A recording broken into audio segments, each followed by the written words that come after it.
여러분 안녕하세요. 저는 30대 중반의 이정은이라고 해요.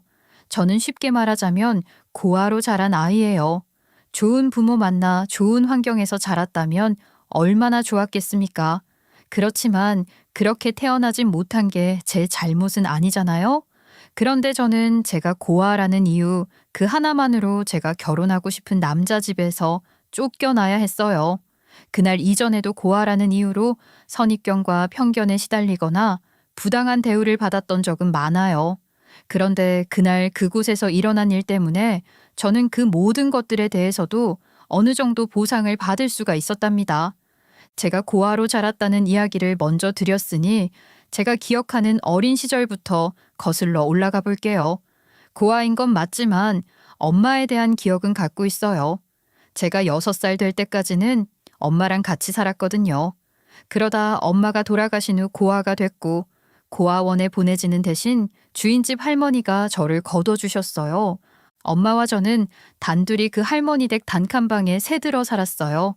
엄마 혼자 저를 키워야 했으니 새벽같이 일하러 나가셔야 했죠. 엄마가 나간 후 집에서 깨면 저도 모르게 주인 할머니를 찾았던 것 같아요. 할머니는 늘 단정한 옷을 입고 좋은 냄새가 났어요. 무슨 향수 같은 걸 쓰셨다는 게 아니라 그냥 할머니 살 냄새가 좋았던 거죠. 엄마와 살았으니 제가 아주 어렸을 땐 엄마가 저를 업어주고 안아주고 하며 키우셨을 겁니다.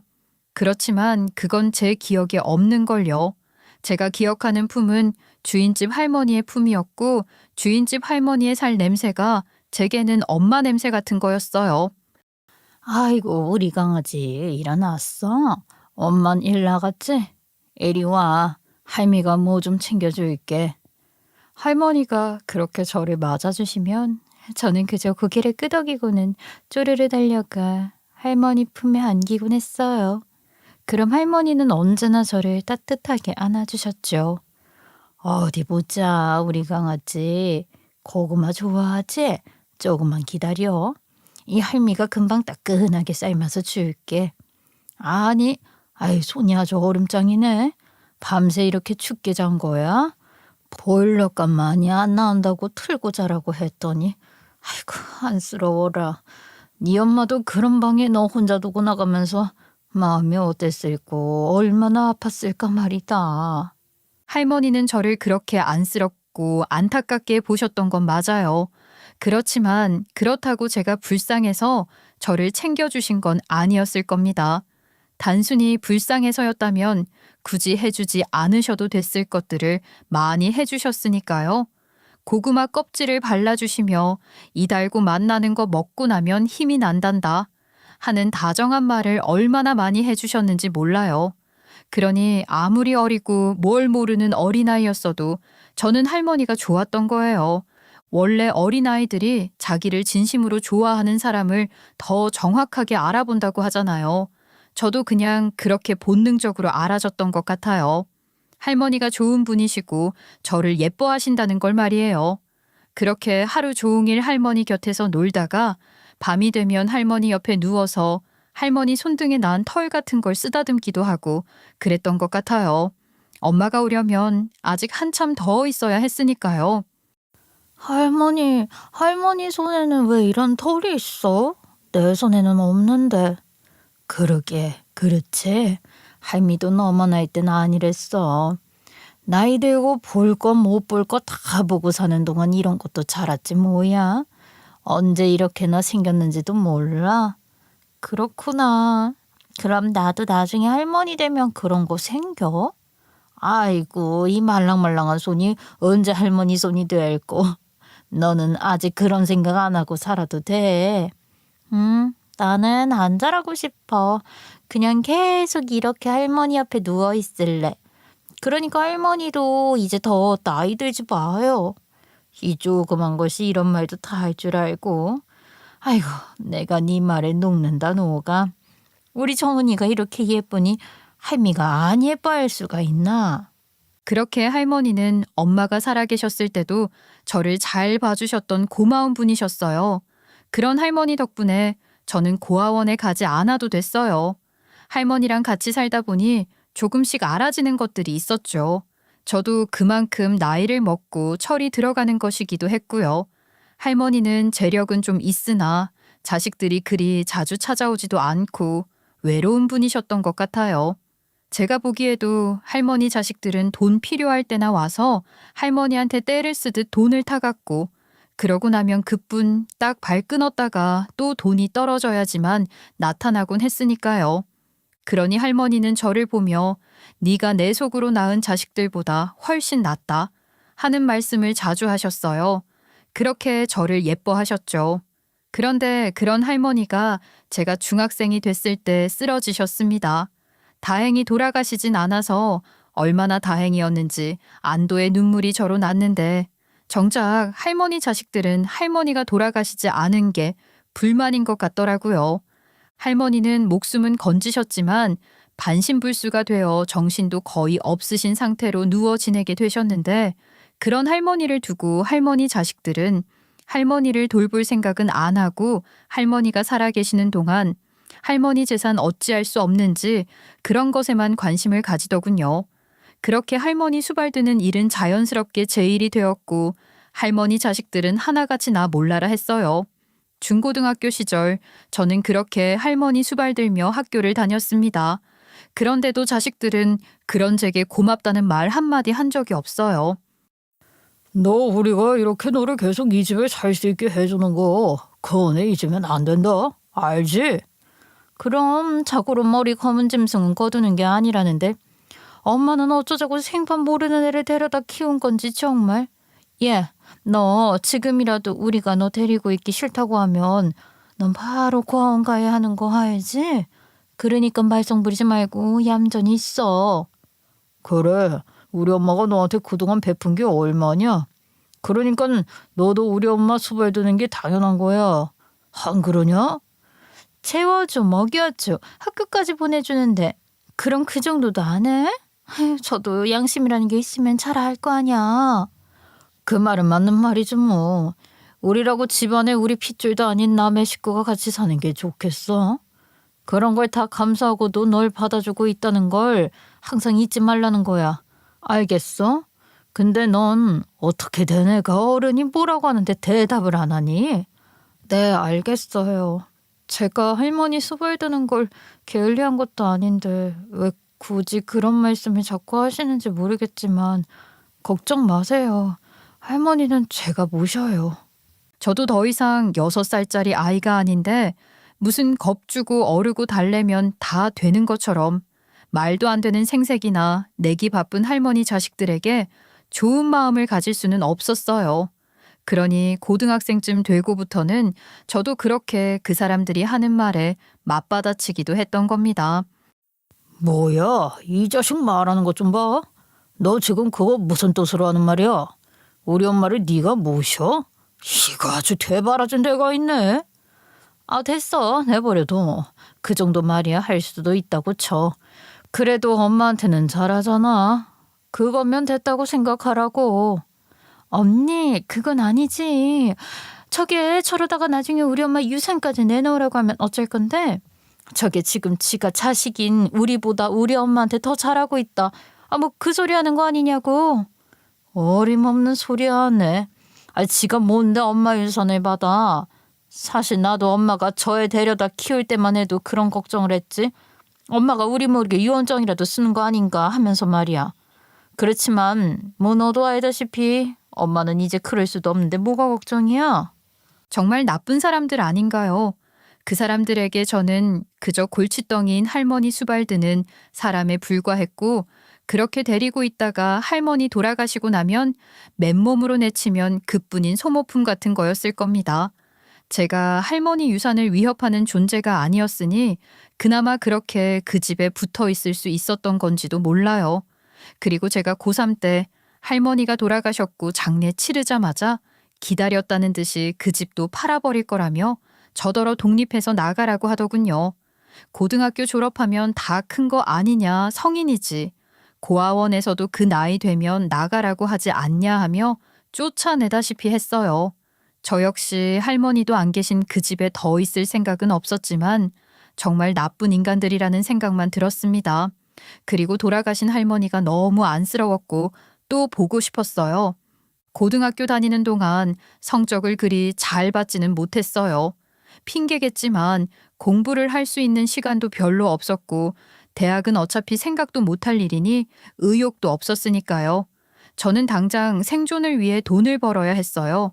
당장은 고시원 아니라 찜질방에 들어갈 돈도 없었으니 흔히 쉼터가 불리는 자립지원센터에서 석 달 정도 지낼 수 있다고 해 거기 들어갔죠. 하루 두 끼 밥도 주고 자립 프로그램에도 참여할 수 있게 해주고 그러더라고요. 그곳에서 머물 수 있는 보호기간 동안 부지런히 아르바이트해서 모은 돈으로 석 달 후에 그곳에서 나올 때는 고시원에 들어갈 수 있게 됐어요. 그러나 쉼터에서 배운 것들은 당장 써먹을 수 있는 기술은 아니었고 쉼터에서 만난 자립지원 상담사의 권유로 직업훈련학교에 입소할 수 있었습니다. 과목이 여러 가지가 있었는데요. 현실적으로 가장 빠르게 취업할 수 있다고 해서 제과제빵 바리스타 과정을 선택했어요. 오전 6시부터는 아르바이트를 했고 오후엔 기술훈련, 그리고 밤에는 자격증 시험 공부를 하며 하루를 빈틈없이 꽉꽉 채운 나날들을 보냈고 그 덕분에 자격증을 손에 넣을 수 있었어요. 얼마나 뿌듯했는지 몰라요. 제 힘으로 뭔가를 이뤘다는 성취감 같은 걸 처음 느껴본 거거든요. 뭐든지 할 수 있을 것만 같은 희망에 가득 부풀어 있었던 것 같아요. 이리저리 면접을 보러 다니다가 어느 대형 카페에 취업을 할 수 있었어요. 직원만 해도 10대 명이나 되는 아주 큰 카페였죠. 그 많은 직원들 중 저는 제일 마지막으로 들어간 막내였을 뿐만 아니라 나이도 제일 어린 축에 속했고 또 자격증 하나가 있을 뿐 아직은 경력도 하나 없는 초짜였으니 부지런함으로 무장해 정말 열심히 일했어요. 그 덕분에 일머리 빠르다 소리도 들었고 그런 소리를 들으니 더 힘이 나서 진짜 열심히 했답니다. 칭찬은 고래도 춤추게 한다고 하던가요? 그땐 그런 말도 몰랐던 것 같지만 지금 생각하면 그랬던 것 같아요.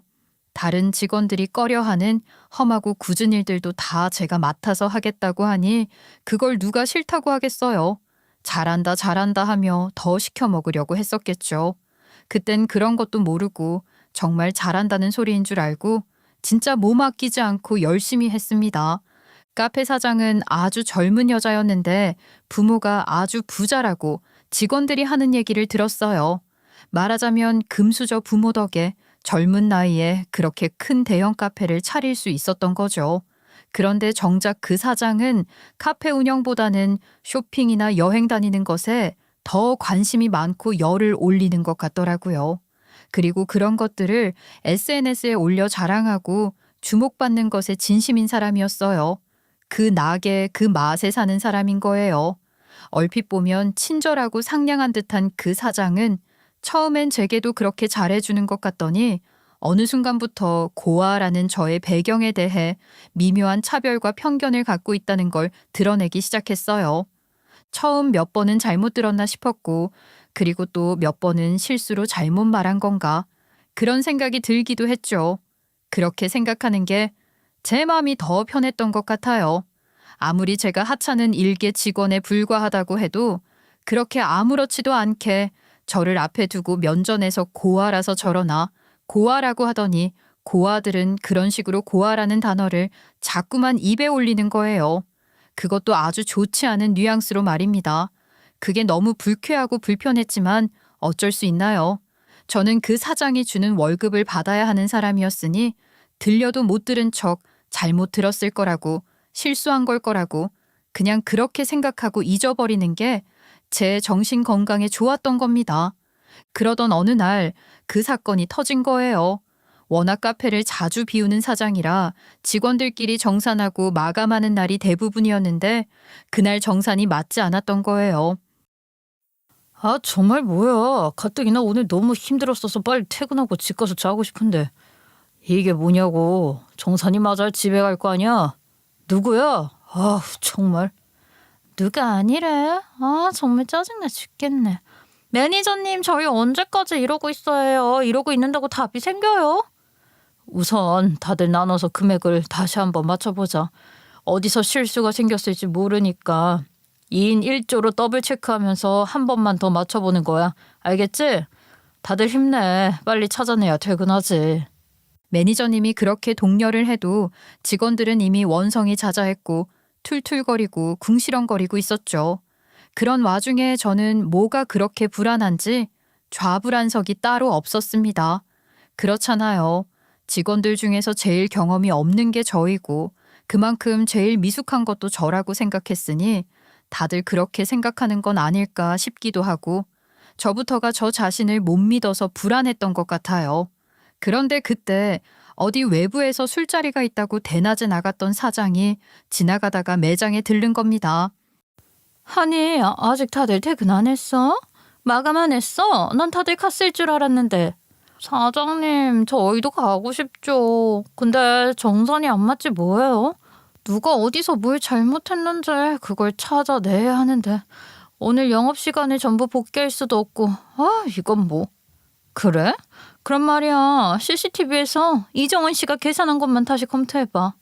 술을 마셨으면 곱게 집에 들어가던가 그것도 아니면 2차를 가던가 평소대로 그럴 것이지 왜 그날따라 안 하던 짓을 하며 카페 앞을 지나가다가 그렇게 들어온 건지 모르겠지만 카페 사장은 상황에 대해 듣자마자 대뜸 그렇게 말하는 거예요. 아니 직원이 몇 명인데 콕 집어 저를 지목하는 건지 그게 기분이 좋을 리가 없잖아요. 취기가 오른 듯한 사장은 거기서 멈추지 않고 그놈의 고아 소리를 또 하기 시작하는 겁니다. 출신도 그렇고 늘 불안했어. 책임감도 없는 것 같고 혹시나 돈으로 장난이라도 치는 건 아닌지 걱정됐는데 이참에 제대로 밝혀보자고. 이정은 씨가 계산한 거 찾아서 제대로 된 건지 꼼꼼하게 살펴봐. 사장님, 아무리 그래도 그건 좀 저희가 지금 다시 더블 체크를 하고 있거든요. 그걸 언제 다 다시 하고 있겠다는 거야. 지금 몇 시인지 알아? 내가 괜히 그러는 게 아니고 다 찝히는 게 있어서 그런 거야. 이래서 애초에 고아라고 할 때 뽑지 말았어야 했나 봐. 꼭 찜찜한 상태로 결정한 건 탈이 나더라고. 얼굴에 열이 확 오르는 게 느껴졌어요. 다른 직원들이 저를 이상한 눈빛으로 쳐다보는 것 같았고 아니 실제로 그런 시선을 느꼈던 것 같아요. 그러면서 그 이상한 눈빛과 얼굴로 한숨을 쉬며 CCTV를 돌려보기 시작하더군요. 그렇게 사장의 말 한마디에 전 직원이 CCTV 속 저를 들여다보며 제가 그날 하루 종일 뭘 얼마나 잘못한 것인지 찾아내려는 것 같았습니다. 그런데 제가 계산을 잘못한 게 있긴 있더라고요. 그렇지만 그건 정말 소액의 착오였고 심지어 제가 돈을 더 받은 거였기 때문에 그 당시 정산이 맞지 않는 것과는 전혀 무관한 문제였지만 사장은 그 영상 하나를 찾아낸 것으로 저를 몰아세우기 시작했어요. 이것 봐, 내가 이럴 줄 알았다니까. 다들 봤지? 내 척이 보통이 아니라니까. 사장님, 그렇지만 제가 돈을 덜 받은 것도 아니고 더 받은 것인데다가 금액도 아주 소액이라 오늘 정산 안 맞는 거랑은 상관이 없는. 어머머? 그래서 이게 지금 잘못이 아니라는 거야? 아무것도 아니라고? 아니, 그런 건 아니지만 네, 제가 실수를 했습니다. 그렇지만 그걸로 모든 잘못이 제게 있다는 것처럼 말씀하시는 건 저로서는 억울합니다. 세상에 기막혀. 들었어 다들? 억울하다네? 다 떠나서 어쨌거나 잘못을 한 건 맞잖아. 근데 억울해. 그리고 지금 여기서 그런 실수할 사람이 이정은 씨 말고 누가 있어? 좀 더 솔직히 말해볼까? 난 이게 실수가 아닐지도 모른다고 봐. 사장님, 그게 무슨 말씀이세요? 그런 식으로 말씀을 하시면 저 정말 억울합니다. 지금 이정은 씨 억울한 게 대수야. 이런 식으로 실수, 아니 일부러 빼돌린 게 얼마가 될지 내가 어떻게 아냐고. 더 찾아볼 것도 없어. 다들 오늘 너무 수고 많았고 퇴근들 해. 이 문제는 내일 다시 얘기하기로 하자고. 제가 뭐라고 더 반박하는 말을 하려고 해도 사장은 들은 척도 안 했고 다른 직원들도 모두 퇴근 준비하기 바쁘더군요. 그렇게 저는 졸지에 돈 빼돌려 제 주머니에 넣는 손버릇 나쁜 고아 출신 아이가 되었고 그 카페에서는 더 버티지 못하고 나왔어요. 편견 가득한 현실에 좌절을 했던 거죠. 이후로 몇 군데 더 카페를 옮겨가며 일을 했는데 대형 카페에서 한 번 크게 되었다고 생각해서 작은 개인 카페를 전전했거든요. 근데 제가 인복이 없는 것인지 다르면서도 비슷한 상처를 받고 그만두기를 반복했습니다. 결국 그 길이 제 길이 아니라는 생각을 하게 됐어요. 희망에 부풀어 자격증을 손에 쥔 그 순간의 벅찬 감동이 얼마 가지도 않아 그렇게 산산이 부서지고 만 거죠. 제가 현실을 너무 몰랐다 생각했고 그 또한 큰 공부라고 생각하며 위안을 삼을 수밖에 없었어요. 그리고 생각한 것이 공무원 시험 준비였습니다. 제가 뭘 하더라도 누군가에게 고용되는 사람이 된다면 다시 또 똑같은 상황이 벌어지지 않으리란 보장이 없다 싶더라고요. 제 상황에서 큰 기업에 들어갈 수는 없고 작은 중소기업 같은 곳에 들어간다고 치면 그 카페에 취업하는 것과 뭐가 다른가 싶은 거죠. 어차피 사장 눈치 보며 일해야 하고 사장 말이 법인 건 똑같지 않나 그런 생각이 들었습니다. 물론 공무원 사회도 계급 사회이고 그런 분위기가 엄격하다고는 하지만 그래도 정당하게 시험 합격해서 발령받는 거잖아요. 누군가에게 잘 보여서 고용되는 거랑은 다르다고 생각했습니다. 그렇게 9급 공무원 준비를 시작했어요. 9급이면 어때요? 저는 누구보다 부지런히 열심히 공부했어요. 고등학교 때 공부를 하고 싶었어도 할 시간이 없었고 또 공부를 한들 대학에 갈 수 있는 것도 아니란 생각에 공부를 제대로 해본 적이 없었거든요. 그랬기에 새삼 공부하는 게 재밌기도 했습니다. 그렇게 공부해서 1년 반 만에 합격했고 구청 문화체육과에서 일하게 됐죠. 제가 주로 담당하는 일은 지역 예술 지원 사업의 일환으로 레시던시 사업을 운영 지원하는 일이었는데 해당 사업의 행정을 담당하면서 지원자들과 대면할 일이 잦았어요. 사실 처음에 문화체육과에 발령이 났다고 하길래 엄청 의외였거든요. 제가 공무원 시험을 볼 때만 하더라도 예술대나 체육대 출신들도 덜어 공무원 시험을 보던 때라 전공 관련자들이 주로 발령을 받는다고 들었는데 저처럼 문화, 예술이나 체육 관련해서는 문외한이나 다름없는 사람을 그 부서 발령을 냈다고 하니 저부터도 의아했고 해당 부서 선배들도 다들 고개를 갸우뚱하는 게 보이더라고요. 아닌 게 아니라 저희 부서만 해도 미대 출신이 2명이나 있고 다들 문화 예술 분야에 관심이나 식견이 어느 정도 있는 사람들이었어요. 주눅이 들기도 하더라고요. 그래도 저는 신입이었잖아요. 그리고 카페에서 한번 경험한 게 있었으니 스스로 지레 겁먹고 움츠러들지 말자고 다짐을 했어요. 시키지도 않는 일을 일부러 찾아다니며 오지랖 떨지도 말고 시키는 일만 제대로 하면 된다는 것도 스스로 끊임없이 상기했던 것 같아요. 그렇게 일을 배워나가고 있었던 겁니다. 예술하는 사람들은 직접 대면해야 한다는 것도 조금 부담이 되긴 했어요. 괜히 그런 사람들이 저를 무시하면 어쩌나 그런 생각도 들고 말이에요. 다른 선배들은 안 그러더라고요. 마치 내가 공무원인데 하듯이 지원자인 예술인들은 함부로 대하는 모습도 심심찮게 볼 수 있었어요. 저는 그러고 싶진 않더라고요. 무시당하고 싶지도 않았지만 그게 싫다고 제가 먼저 누군가를 무시하는 건 더 싫었으니까요. 그런데 레지던시 입주 화가 중 한 남자가 자꾸만 문제를 일으키는 겁니다. 저기요, 주무관님, 여기 이 부분 말인데요. 공고에 올라온 예산 부분이랑 금액이 안 맞는데 어떻게 된 겁니까? 이거 뭐 구청에서 장난치고 그러는 거 아니죠? 김 작가님, 그럴 리가 있나요? 저희 결제 라인이 얼마나 독한데 그런 일은 있을 수가 없어요. 그 부분은 제가 확인해서 말씀드릴게요. 아마 포함된 내역이 서로 다르게 표기됐을 거예요. 아이, 그런 식으로 그럴 거다. 이렇게 얼렁뚱땅 넘어가시려고 하면 안 되죠. 예산 문제는 모두에게 민감한 건데 확실하게 해주셔야 합니다. 그럼요. 그러니까 제가 확인해서 정리해드린다고 하잖아요. 제가 복귀하는 대로 정리해서 보내드릴게요. 그럼 되겠죠? 네, 꼼꼼하게 확인 부탁드려요. 그리고 저희 레시던시 공급 말인데요. 그것도 관리 체계가 좀 분명했으면 좋겠어요. 제 생각에는 말이죠. 진짜 피곤한 스타일인 겁니다. 어찌나 깐깐하게 따져들고 또 무슨 컴플레인 항목 작성하는 게 취미인지 심심하면 컴플레인을 해대는 거예요. 저를 그리 아끼는 게 아닌 저희 부서 선배들도 저한테 안 됐다고 할 정도였어요. 그렇게 그 남자가 거슬렸던 겁니다. 돌이켜 생각하니 그 남자 첫인상은 정말 그렇게나 불편했었네요. 제가 이렇게 말하는 뉘앙스로 보아 눈치 빠른 분들은 벌써 다 짐작하실지도 모르겠지만 그 남자와의 인연은 그렇게 좋지 않게 시작됐지만 결국 그 사람은 현재 저의 예랑이가 된 사람이에요. 늘 골칫거리라 생각했던 그 사람 덕분에 철토의 위기를 맞은 프로젝트를 살려내게 됐거든요. 물론 그 사람도 그 프로젝트가 살아있어야 레시던시 사업을 계속할 수 있으니 자기 살 궁리하느라 그런 거긴 했지만 정말 필사적으로 매달려서 사업을 살려내는데 큰 도움을 줬던 게 사실이에요. 그 일을 계기로 그 남자를 다시 보게 됐고 알고 보니 꽤 괜찮은 사람이라는 생각도 들더라고요. 저도 모르게 그 남자의 매력에 빠지게 된 거죠. 그렇게 연애가 시작됐고 돈 없는 예술가와의 연애는 제 주머니를 가볍게 하긴 했어도 제 정신을 풍요롭게 했어요.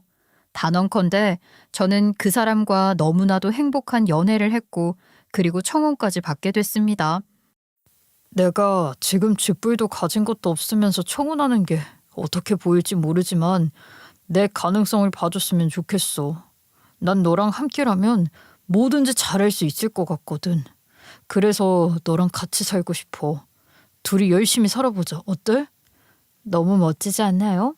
이보다 더 완벽한 청혼은 없을 거라고 생각했습니다. 진솔하면서도 자신감 넘치는 청혼이잖아요. 이 세상 무슨 말이 더 필요하겠어요? 그러하기에 제게는 너무나도 완벽한, 더 바랄 것 없는 청혼이었다는 겁니다. 내가 무슨 시집 잘 가서 팔자 고쳐보려는 사람도 아니고 내 처지도 형편도 내세울 거 하나 없는 거 자기도 잘 알잖아. 나는 자기가 돈이 없어도 상관없어. 자기 말처럼 자기의 가능성을 믿으니까. 그리고 우리가 함께하면 더 잘할 거라는 것도 믿어. 그래 알았어. 우리 결혼하자. 예랑이의 솔직 담백하지만 패기 넘치는 청혼에 대한 답으로 저 역시 아주 솔직한 제 상황과 심정을 그대로 전했어요. 예랑이와 제가 주고받은 청혼과 그 답이 어떤 분들께는 지나치게 직설적이고 전혀 로맨틱하지 않은 현실적인 이야기 투성이라고 여겨질지 모르겠지만 제게는 너무나도 낭만적인 청혼이었어요. 당시 저나 예랑이에게 삶이라는 현실은 그리 호락호락한 것이 아니었고 그러니 그런 삶을 함께 살아가자고 아무것도 없어도 좋다고 하는 그 마음이야 말로 낭만적인 것이었던 겁니다. 예랑이가 제 처지에 비해 너무 잘난 사람이었다면 오히려 전 힘들었을 거예요. 그러니 예랑이가 돈 없는 예술가라는 게 오히려 고마울 지경이었죠. 적은 월급이지만 꼬박꼬박 월급 받는 제가 예랑이에게 버팀목이 되어줄 수 있다는 것도 뿌듯했고 말이에요. 그 덕분에 수입이 일정하지 않은 예랑이와의 결혼 생활도 어느 정도는 예측 가능한 계획을 세울 수 있겠다 생각했어요. 함께 해보자는 예랑이의 말에 감동한 저는 그렇게 결혼을 결심했습니다. 저기 말이야, 우리 결혼까지 약속했으니까 우리 집에 인사는 한번 드리러 가자. 부담 갖지 마. 나도 어차피 집에서 내놓은 자식이나 다름없거든. 아무리 그래도 당연히 인사를 드려야지. 서울에서 멀어? 우리 결혼까지 하기로 했는데 나 아직 자기 고향도 몰라. 그거 알아? 아, 내가 얘기 안 했나? 우리 집 서울이야. 부모님 서울에 계셔. 그래? 근데 왜 나와 살아? 아니야, 됐어. 그런 얘기도 다 차차 하자. 어차피 자연스럽게 알게 될 건데 뭐. 제가 황급히 말을 접은 건 집이 서울인데도 나와 사는 걸 보면 집안 형편이 안 좋은가 보다 싶었기 때문입니다. 그러니 변변한 집도 없이 레지던시 사업에 목숨 걸고 그랬구나 싶기도 했고요. 그런데 좀 들어보니 그런 것 같지가 않은 거예요. 예비시부는 고위 공무원에 예비시모는 전직교사 출신으로 예비시부가 높은 자리로 승진했을 때 학교 그만두고 자식들 교육에 올인한 분이라고 하는 겁니다. 뭐? 그럼 자기네 집은 꽤 사는 집인 거잖아. 이런 표현은 미안해. 어떻게 표현해야 할지 모르겠네. 그리고 나 지금 너무 놀라서 그래. 난 자기가 어디 지방 출신 찢어지게 가난한 집에서 재능 하나 믿고 예술하겠다고 상경한 사람인 줄 알았단 말이야. 차라리 그랬으면 좋겠다. 그랬다면 난 지금보다 훨씬 재능 있는 화가였을지도 모르지. 우리 엄마는 남자가 그림은 무슨 그림이냐고 끝까지 반대하셨었어. 무조건 공부해서 의대 아니면 법대 들어가라고 하셨으니까. 의대 아니면 법대? 정말 자기랑은 상극인 과들이네.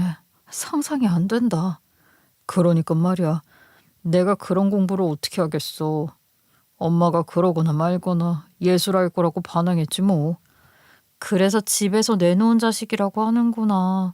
집에 잘 가지도 않고. 부모님이 실망이 크셨겠네.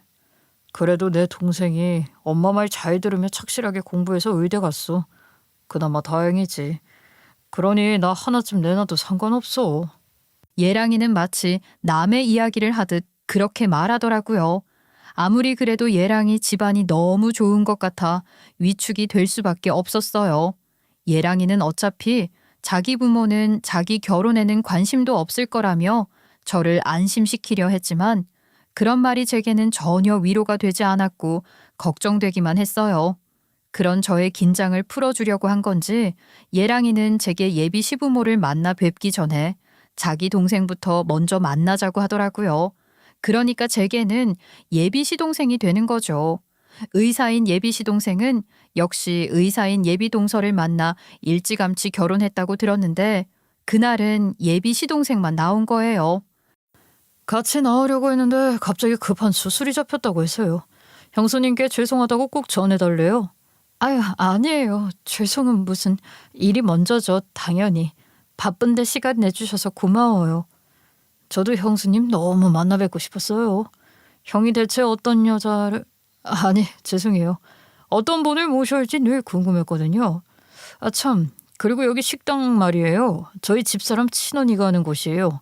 자기가 못 오는 대신 저녁 자기가 쏜다고 와인도 비싼 걸로 마시라던데요. 그래? 그럼 어디 재수 씨 덕분에 오랜만에 호강 좀 해볼까? 그 레스토랑은 이탈리안 레스토랑이었는데 얼핏 봐도 엄청 고급스럽더라고요. 이런 레스토랑을 친언니가 운영할 정도면 예비 동서는 자기도 의사지만 집안도 엄청 부자인가 보다 싶어서 더 주눅이 들었어요. 예랑이는 제 속도 모르고 그 집에서 쓰는 원두가 좋은 거라면서 커피까지 쭉 거기서 해결하면 되겠다는 속 없는 소리나 하고 있더군요. 그렇게 어색한 자리가 이어지고 있었는데 레스토랑 사장, 그러니까 예비 동서의 언니인 것 같은 사람이 저희 테이블에 인사를 하러 온 거예요, 세상에. 그런데 어떻게 이런 일이 다 있는지 모르겠습니다. 그 사람은 바로 제 첫 직장이었던 그 대형 카페 사장이더라고요. 이젠 레스토랑까지 하나 보내 싶고 역시 금수저는 다르다. 세상 쉽고 편하게 산다 싶은 생각도 들었지만 그보다 걱정이 앞섰습니다. 그 사장이랑 저랑 안 좋은 기억이 있으니까요. 그 사장도 저를 알아본 게 틀림없었는데 그 자리에서는 별말을 안 하긴 했어요. 그래도 제 마음은 너무 찜찜한 거죠. 그런 상태로 그날 예비 시동생과의 식사 자리에서 무슨 얘기를 했는지도 잘 모르겠네요. 그리고 며칠 뒤 드디어 예비 시부모에게 첫 인사를 드디어 간 겁니다. 엄청 긴장했는데 예상대로 분위기는 별로 안 좋더라고요. 예비 시부는 아예 나와 보지도 않고 서재에만 계셨고 예비 시모가 몇 마디 형식적인 질문을 하시는 게 전부였어요. 구하라고 들었는데 부모에 대한 기억이 전혀 없니? 엄마, 첫 질문부터 그게 뭐예요? 내가 결혼할 사람이에요. 예의를 지켜주세요. 넌 좀 빠져. 너랑은 할 얘기도 없어. 이놈아, 속을 썩여도 하여간. 괜찮아. 가만히 있어. 네, 아버지에 대한 기억은 없고 엄마랑은 6살까지 같이 살았어요. 그리고 돌아가셨고 엄마랑 제가 살던 집주인 할머니가 저를 걷어주셨어요. 아휴, 기가 막혀. 그래, 공무원. 9급? 대학은 어디서 했니? 대학은 못했습니다. 다닐 수 있는 형편이 아니었어요. 저를 돌봐주시던 할머니도 돌아가셨고 제 힘으로는 대학 갈 엄두를 못 냈습니다. 더 들을 것도 없겠다. 너같이 근본도 없는 고아를 우리 집안 며느리로 들일 수는 없어. 내 말 무슨 말인지는 알지? 그러니까 남의 집안에 괜한 분란 만들지 말고 나가. 엄마 정말 이럴 거야? 내가 엄마 이럴 것 같아서 인사도 안 시키려고 했던 거야. 모르면 가만히 있어 이놈아. 너 얘가 어떤 애인지 알아? 내가 다 들은 얘기가 있어서 그러는 거라고. 예비 시모가 그렇게 말하는데 바로 딱 감이 오는 거예요. 보나마나 그 사장, 그러니까 예비 시모에게는 사돈처녀가 되는 저의 전 고용주 카페 사장 입에서 무슨 말이 나온 게 분명하다 싶더라고요. 아니나 다를까 예비 시모는 이어서 이렇게 말씀하셨어요. 내가 정말 이런 말까지 하는 게 내 입 떨어지는 것 같아서 하기 싫었는데 너 손버릇도 나빴다고 들었는데 그 버릇 고쳤니? 그럼 그렇죠. 그 사장이 가만히 있었을 리가 없어요. 벌써 입을 다 털었구나 싶었고 이걸 어떻게 수습해야 하나 싶어서 앞이 캄캄했어요. 그건 사실이 아니에요. 당시 오해가 있어서. 됐고. 그런 소리 내가 들어야 할 이유가 없어. 이러나 저러나 우리 집안처럼 명예를 중시하는 집안에 너 같은 애가 가당키나 하니? 정훈아, 너 일어나. 이런 소리 더 듣고 있을 이유가 없어. 나가자. 엄마 잘 들어요? 얘 쫓겨나는 게 아니라 내가 데리고 나가요. 그리고 나도 다시는 여기 안 옵니다. 뭐야? 저 자식 저건 언제나 정신을 차리려는지. 넌 내가 따로 얘기할 테니까 기다려. 난 엄마 볼 일 없다니까. 그러는 와중에 예비 시동생 부부가 현관문을 열고 들어오는 거예요. 그날 제가 인사드리러 온다고 하니 맞춰서 온 것 같았죠. 저는 이미 정신이 반쯤 털린 상황이라 예비 시동생 부부가 인사하는 것도 제대로 보지도 못했는데 예비 동서가 갑자기 놀란 듯 제 얼굴을 가까이서 빤히 보더니 그러는 겁니다. 잠시만요. 제가 얼굴을 좀 볼게요. 세상에, 이럴 수가. 우리 병원장님이랑 너무 똑같이 생겼잖아. 아무래도 이건 정말. 그러면서 자기 혼잣말처럼 뭐라고 하더니 어디론가 다급히 전화를 걸더군요. 비서실이죠? 네, 내과 강주현인데요. 병원장님, 그분 말이에요. 찾은 것 같아요. 대체 그게 다 무슨 소리인지도 모르겠지만 그곳에 더 있는 게 너무 괴로워서 저는 밖으로 나가고만 싶었는데 예비 동서는 그런 저를 붙들고 질문 공세를 하는 겁니다. 근데 예비 동서가 하는 소리를 듣고 저는 경악할 수밖에 없었어요. 예비 동서는 제게 엄마 성함이 뭐야? 혹시 이주영 아니냐? 어렸을 때 욱수동에 살지 않았냐 하는데 정말 기절할 뻔했습니다. 다 맞는 소리만 했으니까요. 아니, 그걸 다 어떻게 아는 거죠? 혹시 언니분한테, 아니, 그 사장님이 그런 것까지 알 리가 없는데. 저희 언니는 무슨 그런 거 아니에요. 그러니까 다 맞는 거죠? 제 말이 다 맞는 거 아니냐고요. 네, 맞아요. 대체 그걸 어떻게 알고 있는 거죠? 혼란스러웠죠. 대체 그걸 다 어떻게 예비 동서가 알고 있는 걸까요? 저만 모르는 어떤 일을 예비 동서는 알고 있는 걸까요? 혼란한 중에 동서가 연락한 병원장 비서실에서 바로 사람을 보내와 저를 병원장에게 모셔가겠다고 하더군요. 병원장이라니. 예비 동서가 어느 병원에서 근무하는지는 몰라도 병원장씩이나 되는 사람이면 엄청 높은 사람일 텐데 그런 사람이 왜 저를 보려고 하는 건지, 또 예비 동서가 한 말, 저더러 병원장이랑 똑같다고 했던 말이에요. 그 말도 자꾸 생각나고 어딘지도 모를 곳으로 실려가는 동안 정말이지 머리가 터질 것 같았어요. 그래도 예랑이가 옆에서 제 손을 잡아주고 진정시켜줬으니 망정이지 그러지 않았더라면 가는 도중에 기절을 해도 이상하지 않았을 거예요. 그렇게 실려간 곳에서 병원장이란 분의 얼굴을 보고 다시 한번 경악했습니다. 예비 동서가 한 말을 곱씹으며 왔지만 그 정도일 줄은 몰랐죠. 그분은 제 기억 속 저희 엄마보다도 더 저랑 닮은 거예요. 혹시 이 사람이 나의 생모인 건가? 그런 생각이 자연스럽게 들 수밖에 없었습니다. 그분은 저를 낳아주신 분은 아니셨고 제 이모셨어요. 그러니까 저희 엄마가 그 병원장의 친동생이라는 거예요. 그 병원장과 저희 엄마는 경제적으로 풍요로운 집안에서 자랐다고 하셨죠. 우리 부모님, 그러니까 너한테는 외조 부모님이 되시는 그분들은 아주 부자셨지만 주영이, 그러니까 네 엄마에게 그런 건 중요하지 않았어. 네 엄마는 자유로운 영혼이었거든. 그러니까 우리 엄마가 그렇게 부잣집 딸이었다는 거예요? 전혀 몰랐어요. 그런데 엄마는 왜 그렇게 힘들게 살았죠? 네 엄마는 가난한 네 아버지를 만나 연애를 했는데 당연히 우리 집에서는 반대가 심했지. 임신까지 한 네 엄마는 네 아버지와 도망쳐 너를 낳았고 그렇게 집을 나가면서 우리 부모님과는 인연을 끊어버린 거야. 엄마가 도망을 쳤다고 하시지만 결국은 쫓겨난 거 아닌가요? 아무리 그래도 엄마가 그렇게 힘들게 사는 걸 알았다면. 그래, 네 말이 맞아. 그래, 쫓겨났다고 하는 게 더 맞을지도 모르겠구나. 그래도 나한테는 가끔 연락을 해줬어. 그래서 네 아버지가 네가 태어나고 얼마 지나잖아 죽었다는 것도 알았고 주영이가 혼자 너를 데리고 힘들게 사는 것도 알고 있었어. 그런데도 왜 엄마를 도와주지 못하셨어요? 외할머니, 외할아버지가 외면했어도 엄마를 안타깝게 생각했다면 도와주실 수도 있었을 텐데요.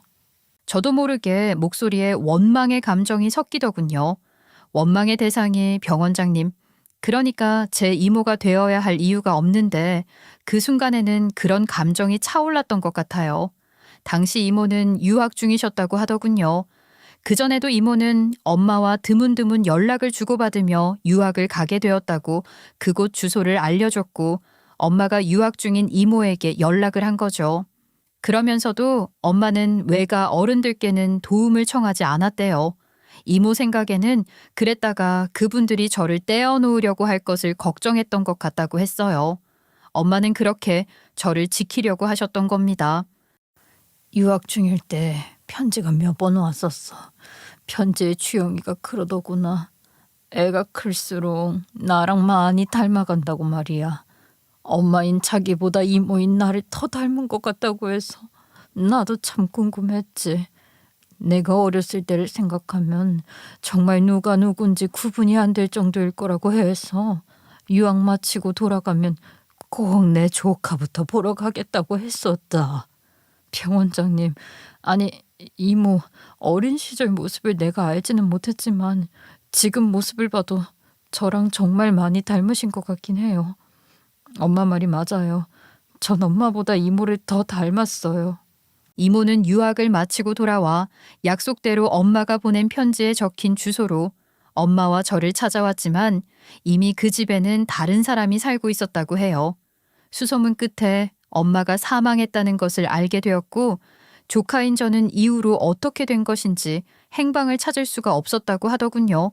아마 할머니와 함께 살게 되면서 이사를 했던 그 시점이었을 겁니다. 이모는 저를 찾을 수 없어 크게 낙담했지만 그렇다고 저를 계속 찾으러 다닐 수만은 없었다고 해요. 한국에 돌아와서도 공부를 해야 했으니까요.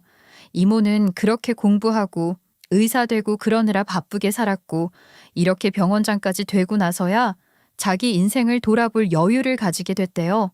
이모는 지금까지 결혼도 안 한 독신으로 평생 환자 살리는 일만 하신 분이셨던 것 같더라고요. 하여간 그렇게 이제야 늘 마음에 걸렸던 조카인 저를 찾을 생각을 하게 되신 거래요.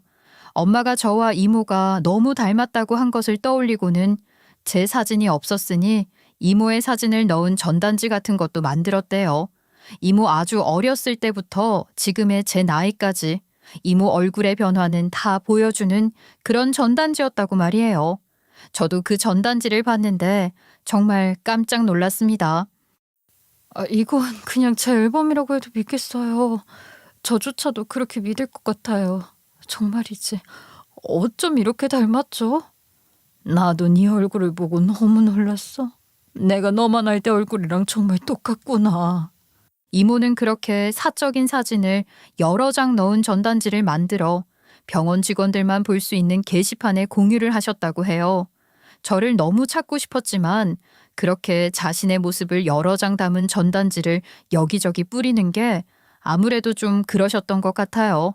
그래서 우선은 병원 직원들만 볼 수 있는 공간에 공유를 한 거죠.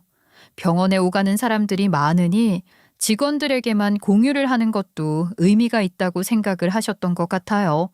그렇게 해도 아무 소득이 없다면 그때 가서 그 다음 생각을 해보자 하셨다는데 보세요. 당장 이모 병원에서 의사로 일하는 사람이 저의 예비 동서가 될 사람이었잖아요. 사람 인연이라는 게 이렇게 무섭고 또 세상이 이렇게 좁구나 싶었습니다. 예비 시모가 그토록 강조하던 명예와 권위는 물론 부까지 갖춘 병원장인 제 이모, 이모에겐 자식도 없었으니 제가 유일한 혈육인 셈이죠. 제게 그런 이모가 생겼다는 걸 예비 시모도 당연히 알게 됐고, 그러니 그 길로 바로 저를 따로 찾아오신 겁니다. 그날 저를 그렇게 매몰차게 내치던 분이 맞나 싶을 정도로 아주 다른 얼굴을 하고 오신 거예요. 농담이 아니라 다른 사람 얼굴을 바꿔 끼우고 오신 게 아닌가 싶었습니다. 게다가 세상 상냥한 말투로 그러시더군요. 세상에, 정은아, 네가 우리 집안에 이렇게 딱 맞는 며느리감이었다니. 정말 반가운 일 아니니? 내가 그 소리를 듣는데 너무 기뻐서 한 걸음에 달려온 거야. 네? 제 이모가 병원장이나 되고 그렇다는 걸 알게 되시니 바로 저에 대한 평가가 이렇게 바뀌나요? 아유, 그럼 당연하지. 네가 아직 어려서 그런 걸 잘 모를 수도 있다만 핏줄이란 게 그런 거야. 사람들이 왜 그렇게 핏줄 타령을 하겠어? 근본이란 건 중요한 거야. 그게 대체 뭐가 중요하단 거죠? 제게 병원장 이모가 나타났다고 해서 제가 살아온 시간들이 바뀌는 건 아닌데요. 저는 똑같이 저예요. 아니지. 넌 이제 아예 다른 사람이 된 거야. 우리 집안에 꼭 맞는 며느리감 말이다. 걱정 마. 이제 너희들 결혼 준비는 내가 다 알아서 할 테니까. 아니요? 지금 대체 무슨 말씀을 하시는 거예요? 그날 기억 안 나세요? 저희는 시댁이니 시부모니 그런 분들 상관없이 저희 인생 살기로 했습니다. 그게 말이 그렇지 부모 자식 인연이라는 게 그렇게 탁 끊어지는 게 아니란다. 걔도 지금 당장 화가 나서 그런 거지. 걔가 좀 다혈질이잖니? 그러면서 얼렁뚱땅 넘어가려고 하는데 정말 너무 어이가 없더라고요.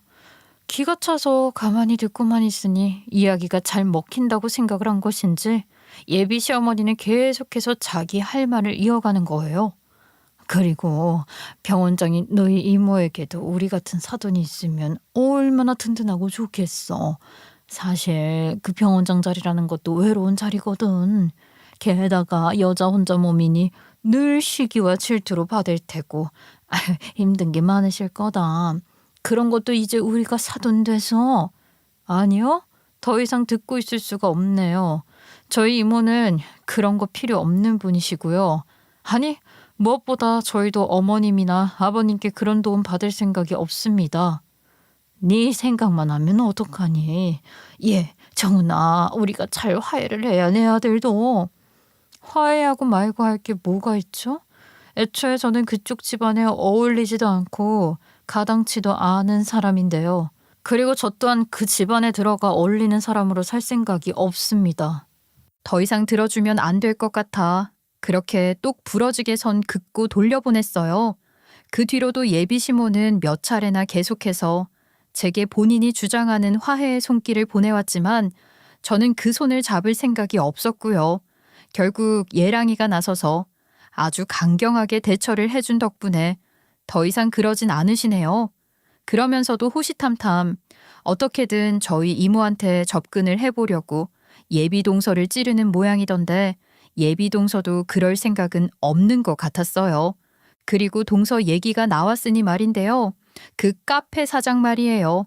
이모는 제가 예비 시모를 두고 하는 말을 들으시고는 저와 예비 동서 친언니인 그 카페 사장과의 사이에 무슨 일이 있다는 걸 짐작하시고 제게 얘기를 해보라고 하시더라고요. 전 그저 다 지난 일이고 더 이상 꺼내고 싶지 않은 기억이라고 했지만 이모는 무슨 일인지 모르겠지만 저쪽에서 먼저 끄집어낸 거 아니냐고. 그러니 이모도 알아야겠다고 막무가내셨어요. 결국 어쩔 수 없이 예전에 있었던 일부터 시작해서 최근 우연히 다시 만나게 된 것, 악연이라 불러야 할 그런 관계에 대해 말씀을 드렸죠. 그랬더니 이모는 그야말로 노발대발하시더라고요. 병원장이라고는 해도 그때까지 제가 본 이모의 모습은 고양 있고 단정하고 고상한 모습이었는데 화를 내니 정말 무서운 거예요. 과연 병원장은 아무나 하는 게 아니구나. 그런 생각도 들었던 것 같아요. 하여간 이모는 그렇게 화를 내시고는 이모만의 방식으로 그 사장을 응징하겠다고 하셔서 뭘 어떻게 하시려나 했죠.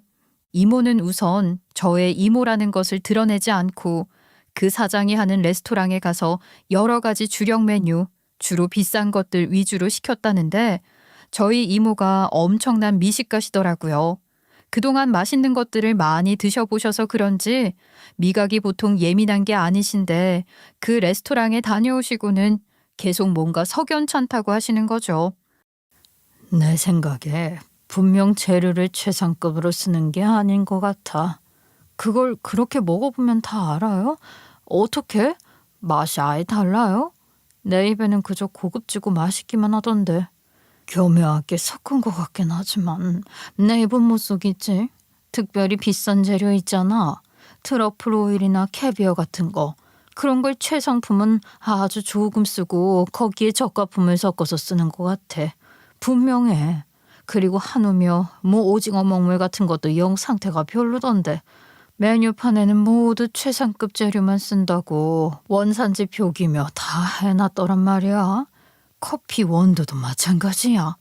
아니, 그 사장이라면 충분히 그러고도 남을 거라고 생각은 하는데 아무리 그래도 그걸 한번 먹어보고 안다는 이모가 더 대단한 것 같아요. 이모는 결국 식품안전소비자센터, 쉽게 말해 식약처는 물론이고 구청, 시청 등 신고를 할 수 있는 관할기관에는 모조리 신고 접수를 했어요. 또한 인맥을 동원해서 철저한 조사를 부탁하기도 했죠. 아니, 없는 죄를 만들어 달라는 것도 아니고 죄가 있다면 낱낱이 밝혀달라고 하는 게 그렇게 잘못된 건 아니잖아요. 조사 결과 이모의 의심은 사실로 드러났어요. 식품위생법 위반, 원산지 표시 위반, 허위 과대 광고 등 위반 사항들이 속출했고 당장 영업정지와 과태료, 벌금까지 엄청 물었다고 하더라고요. 그래도 금수저 아닌가요? 그깟 거야 별거 아니겠지 싶었죠. 근데 예비동서한테 들으니 꼭 그런 것도 아닌 모양이에요. 그 사장이 지금까지 사고 친 게 한두 번이었겠어요? 술 먹고 친 사고에 카페 직원 상대로 갑질하다가 친 사고. 하긴 제가 당할 때만 해도 저도 뭘 모르긴 했지만 사회적 인식도 지금보단 떨어졌었던 거죠. 그렇지만 세상이 그래도 좀 달라지지 않았나요? 요즘 그런 갑질하다간 바로 고소당하는 겁니다. 그러니 그런 식으로 소소하게 소송에 휘말려서 예비동서 친정 부모가 해결하고 무마시킨 사건이 몇 번이나 있었다고 하는 거예요. 그러니 집에서도 한계에 이른 거죠. 엄청 깨지고 하고 있던 다른 카페 포함해서 싹 다 그만두라고 했대요. 집에서 그러지 않아도 다 망하게 생겼지만 말입니다. 제가 그 사장 카페에서 일하던 시절에도 그렇게 SNS에 자랑질을 해댔다고 했잖아요. 나이 들어도 그 벌은 못 고치고 여전히 그렇게 살면서 반인플루언서쯤은 됐던 모양인데 유명세를 탔던 만큼 타격도 큰 거죠. 나락으로 떨어지는 폭도 더 아찔하다고 합니다. 아마 다시 얼굴 들고 다니긴 힘들 거라고 하네요. 예랑이와 저는 부자 이모가 생겼지만 그것에 큰 의미를 두지 않으려고 해요. 애초에 예랑이도 집안 재산에 관심 없었던 사람이잖아요. 저 또한 고아였던 제게 이모가 생겼다는 게 너무 좋지만 이모 재산 덕 보며 떵떵거리고 사는 건 저답지 않다고 생각해요. 이모도 그런 저희 두 사람의 생각을 인정하고 지지해 준다고 하셨어요. 그래도 둘이 살 신혼집만큼은 해주고 싶다고 하시면서 이것저것 엄마처럼 챙겨주려고 하시네요. 그 마음이 뭔지 알기에 사양하기는 힘들더라고요. 그래서 이모 마음 서운하시지 않게 받을 생각입니다. 예비 시부모와는 여전히 안 보고 있지만 시동생 부부와는 잘 지내고 있어요. 자주 만나서 어울리기도 하고 말이에요. 예비 시부모는 여전히 탐욕스러운 속내를 숨기고 접촉을 시도하고 있지만 그런 식으로 관계 회복할 생각은 저도 예랑이도 없어요. 다음 달에는 결혼식도 올릴 예정인데 거기도 예비 시부모는 초대하지 않을 생각이에요. 저희 부부는 이모를 엄마 대신이라 생각하며 딸 사위 노릇하면서 또 각자의 위치에서 노력하며 그렇게 열심히 살자 그렇게 말했어요. 제일 처음 예랑이가 제게 청혼했던 그때 그 마음 그대로 말입니다. 여러분, 제 이야기가 어찌 보면 동화 같은 신데렐라 스토리로 들릴지 모르겠지만 저는 동화 속 신데렐라로 살고 싶지 않거든요. 제 인생을 제 의지대로 꾸려나가며 잘 살아보려고요. 저 그렇게 잘 살 수 있겠죠. 여러분이 축복하고 응원해 주신다면 더 잘 살 수 있을 것 같습니다. 이렇게 끝까지 들어주신 것 너무 감사드리고요. 결혼 축복하는 마음이라 생각하고 감사히 받을게요. 여러분, 저 결혼해요. 그리고 정말 잘 살게요. 응원 많이 해주세요. 감사합니다.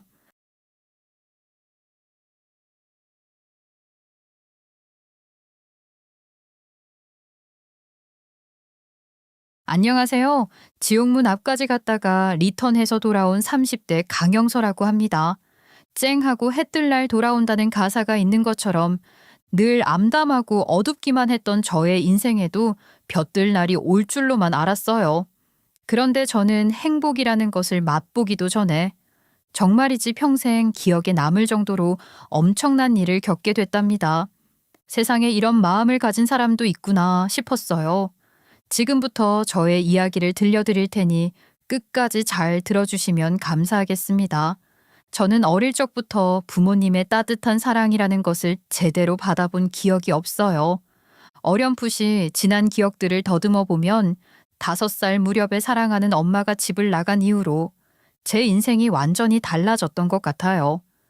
아이고, 우리 이쁜 영서. 눈에는 어떠한 아픈 우리 딸. 엄마 없어도 잘 지낼 수 있지? 응? 무슨 소리야, 엄마? 엄마가 왜 없어져? 아니야, 나는 엄마 없으면 절대로 못 살아. 어디 가지 마. 영서 옆에서 떠나지 마, 엄마. 알았어. 엄마가 가긴 어딜 간다고 그래. 절대 안 가. 정말? 그러면 영서랑 약속해. 자, 여기 손가락 꾹꾹 걸어. 영서 자고 있을 때 꼭 옆에 있어줘야 해. 알았지, 엄마? 알았어. 약속. 도장까지 꼭 찍을게. 엄마 어디 안 갈 테니까 편하게 자. 좋은 꿈 꿔. 이쁜 우리 공주님. 새끼손가락 꼭꼭 걸고 약속까지 한 엄마는 다음 날 자고 일어나 보니 흔적도 없이 사라져 있었습니다. 엄마가 저를 두고 떠나버린 이유를 알 수는 없었지만 아버지만 보면 대충 그 이유를 어렴풋이 알 것 같기도 했어요. 엄마가 사라진 빈자리는 너무도 컸고 저는 그 공허함을 이해할 수 없었던 불우한 어린 시절을 보내야 했어요. 그 이후로 아버지는 점점 더 술에 의존했습니다. 원래도 술을 마시는 것을 즐기셨지만 엄마가 집을 나간 이후로 더욱 술에 의지하며 살았죠. 어느 정도였냐고요? 흔히들 말하는 주정뱅이 수준이었습니다.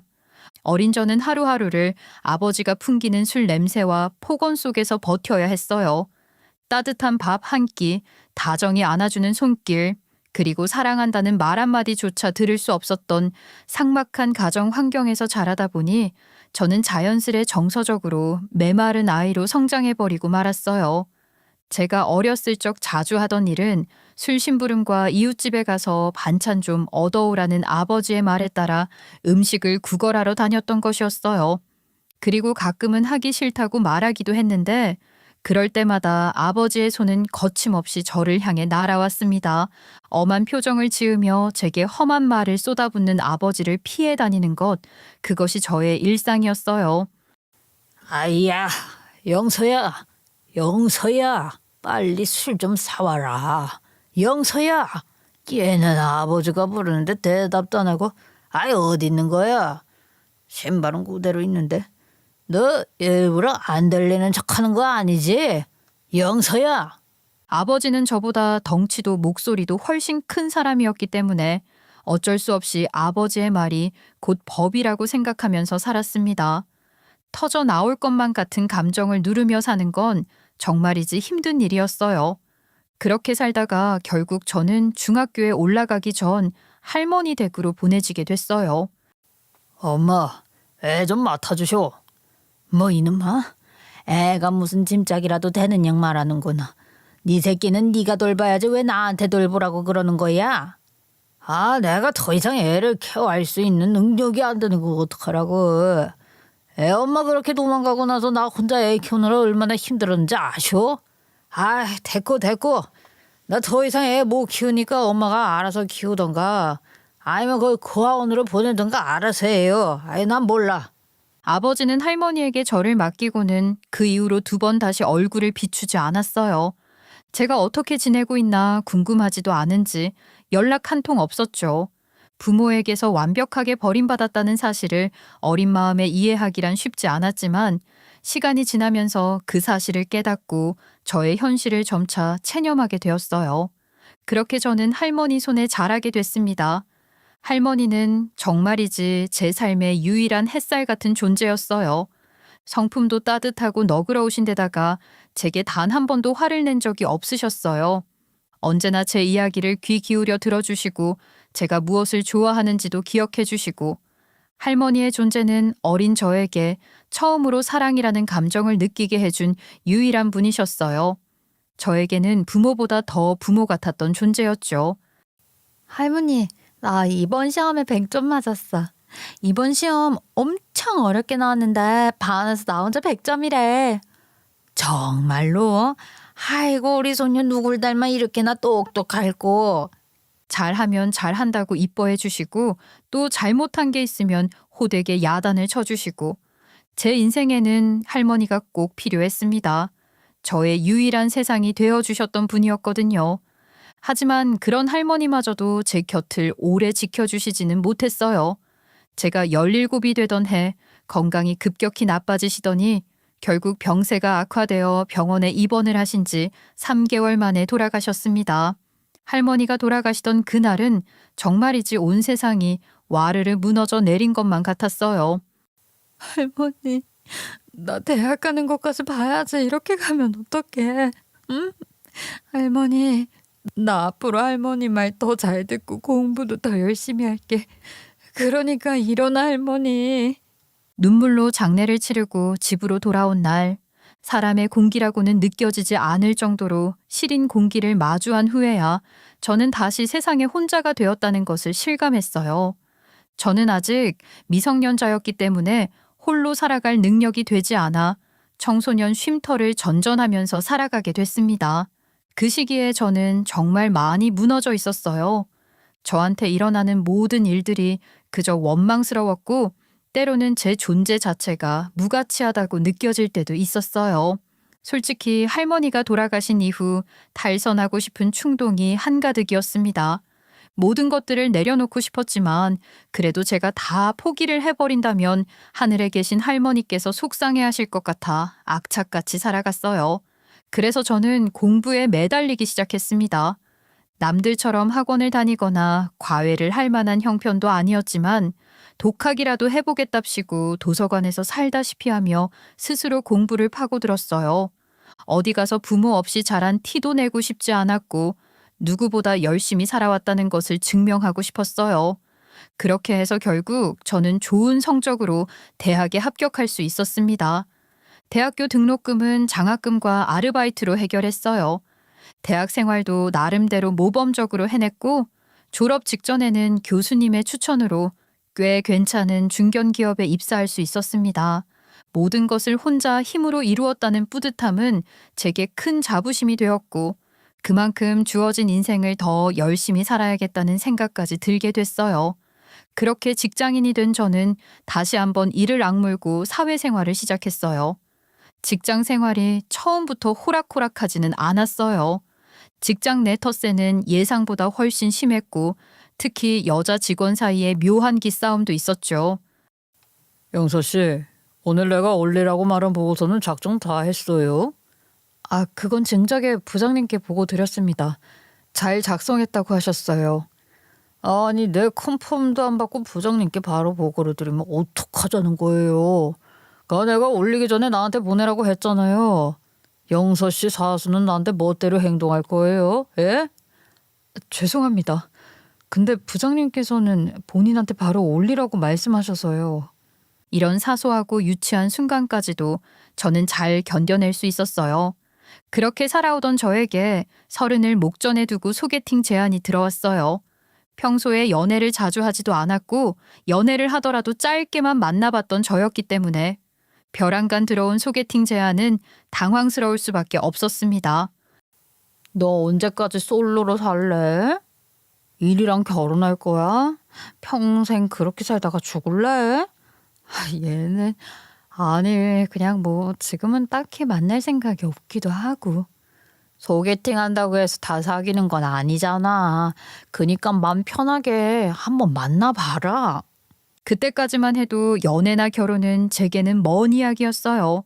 과거의 상처가 커서 사람을 믿는 게 쉽지 않았고 무언가를 기대하고 실망하는 것도 솔직히 말하면 조금 두려웠거든요. 그래도 한 번쯤은 마음을 열어보기로 결심하고 소개팅 자리에 나가게 되었어요. 스스로에게도 새로운 기회를 줘보자는 마음이었죠. 그 소개팅 자리에서 만난 사람이 바로 남자친구였는데 처음 마주한 순간부터 어쩐지 느낌이 좋은 사람이었어요. 말투도 나긋나긋하니 부드럽고 저를 바라보는 눈빛도 무척이나 따뜻했거든요. 처음 만나는 날부터 시작해서 두 번째, 세 번째 만남을 가지는 날까지도 제게 정말 진심으로 행동을 하더라고요. 착하고 매너도 좋은데다가 센스까지 좋았으니 연애에 대해 별 생각이 없던 저도 자연스럽게 마음이 흔들릴 정도였어요. 그렇게 시간이 흘러 네 번째 데이트를 하던 날 남자친구가 제 손을 덥석 잡고 이런 말을 하는 게 아니겠어요? 저 영서 씨, 제가 이런 말을 하기는 좀 못하지만 영서 씨를 본 순간 제 심장이 정말 미친 사람처럼 두근거리기 시작했어요. 영서 씨만 괜찮다면 연애를 해보고 싶은데 괜찮을까요? 뭘 그런 이야기를 이렇게나 분위기를 잡고 말해요. 진짜 그냥 사귀자고 말하면 되지. 좋아요. 사겨요, 우리. 정호 씨라면 제 마음을 다 줘도 괜찮을 것 같아요. 저희는 그렇게 썸 아닌 썸을 타다가 수줍은 연애를 시작하게 됐습니다. 나이를 먹을 대로 먹었다고 생각했기에 이 나이의 연애는 전혀 두근거리지 않을 거라고 생각했는데 마음이 맞는 사람을 만나니 이건 나름대로 가슴을 뛰게 만드는 거더라고요. 남자친구는 정말 제게 진심으로 대해줬어요. 마치 간도 쓸개도 다 줄 수 있을 것처럼 행동했고 어떤 날은 저보다 제 기분을 더 먼저 살피는 사람이라는 생각이 들 정도로 제게 잘했습니다. 저희는 2년 정도 알콩달콩한 연애를 했고 서로에 대한 믿음과 애정이 깊어질수록 자연스럽게 결혼 이야기를 나눌 수 있게 됐어요. 서로 결혼을 하게 되면 아이는 몇 명을 낳을지, 우리의 노후는 어떨지 이런 이야기를 하는 것 자체만으로 가슴이 두근거리더군요. 누군가와 함께 그리는 미래라니 정말 행복 그 자체였습니다. 그리고 정말 결혼을 약속했을 쯤 남자친구는 제게 처음으로 본인 집에 대한 사정을 이야기했어요. 사실 나는 홀어머니 밑에서 자랐어. 우리 아버지는 나 어릴 적에 돌아가셨고 어머니 혼자 나를 힘들게 키우셨지. 그래도 막 가난하거나 그렇진 않아. 우리 집안에 대한 이야기는 처음 하는 것 같은데 혹시 부담스럽진 않을까 걱정이 되네. 그랬구나. 근데 생각해보니 나도 자기한테 우리 집에 대한 이야기를 털어놓은 적이 없네. 솔직히 말하면 나도 집안 사정이 좀 복잡해. 난 부모님이 두 분 다 안 계셔. 어릴 때 엄마가 집을 나가셨고 아버지도 할머니한테 나 버리고 어디론가 훌쩍 떠나버리셨거든. 날 두고 간 이후로 어디서 뭐라고 사는지 알 턱이 없어. 뭐? 아버지라는 사람이 정말 그랬다는 거야? 그럼 할머니는? 할머니는 지금 어디 계시는데? 내가 고등학생이 되던 해 암으로 돌아가셨어. 그래서 나 고등학교 졸업할 때까지 청소년 쉼터에서 살았고 오직 내 힘으로만 살았어. 남들한테 뒤처지지 않으려고 어디 가서 부모 없이 자랐다는 소리 안 들으려고. 그랬구나. 정말 힘들었겠다. 솔직히 말해줘서 고마워. 그래도 그렇게 힘든 환경 속에서 우리 자기 참 잘 자라줬네. 멋지고 대단하다. 그동안 숨기기 급급했던 상처들을 하나하나 꺼내놓는 순간 마음이 시리고 부끄럽기도 했지만 왠지 모르게 후련하기도 했어요. 남자친구는 저를 품에 안고 고생했다는 말을 해줬고 처음으로 누군가에게 악착같이 살아왔다는 것을 인정받은 저는 저도 모르게 눈물을 펑펑 쏟아냈습니다. 보통 이런 환경에서 자라왔다는 것을 알면 떠나거나 하는 게 대부분인데 남자친구는 그런저라도 참 좋다고 말해주더라고요. 그날 이후 저희 두 사람은 더욱 단단한 관계가 되어 천천히 결혼을 준비할 수 있었어요. 그리고 남자친구의 어머님께도 처음으로 인사를 드렸습니다. 어머님은 첫 만남에서부터 너무나 따뜻하게 저를 맞아주셨어요. 제 이야기를 남자친구에게 전해 들으셨다며 제 손을 꼭 잡고 이렇게 말씀해 주셨죠. 소우한테 이야기 다 들었어요. 그걸 듣는데 어찌나 눈물이 나던지 마음이 많이 상했겠다는 생각이 들더라고요. 결혼하고 나면 내가 시어머니가 될 사람이기는 하지만 그래도 너무 시어머니라고 손 긋지 말고 친엄마처럼 편하게 대해줘요. 나도 내 딸이다 생각하고 편하게 대할 테니까. 그렇게 말씀해 주셔서 정말 감사해요, 어머님. 저도 어머님을 진짜 친엄마처럼 생각하면서 앞으로 정말 잘하겠습니다. 막힘없이 순탄했던 결혼 준비 과정에서 유일한 고민은 신혼집이었어요.